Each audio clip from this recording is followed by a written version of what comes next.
And CCTV has interviewed Alberto Encomienda, former Secretary General of the Maritime and Oceans Affairs Center of the Philippine Foreign Affairs Department, and he said the Philippine government is responsible for raising tension in the South China Sea.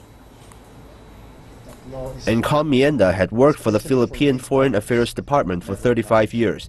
He had dealt with maritime issues for a long time.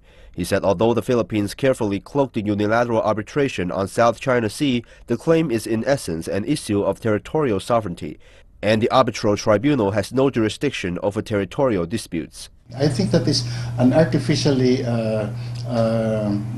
recourse by the Philippines to insist on first sovereign rights and not sovereignty. But will it really solve anything? I don't think so.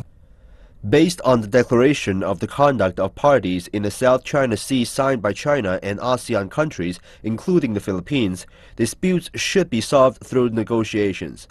The Benigno Aquino III government claimed that they initiated the arbitration after conducting over 50 consultations and negotiations with China.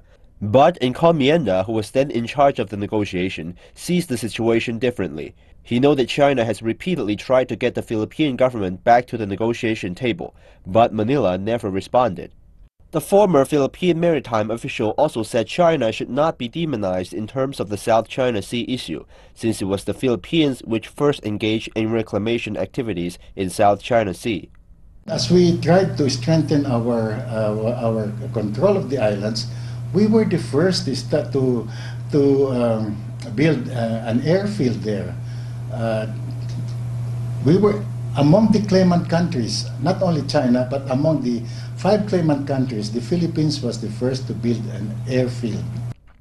Since the 1970s, the Philippines has illegally claimed sovereignty over and illegally occupied several China's islands and reefs. The Philippines engaged in construction work on and arming of the islands and reefs it illegally occupied. Yang Cheng, CCTV.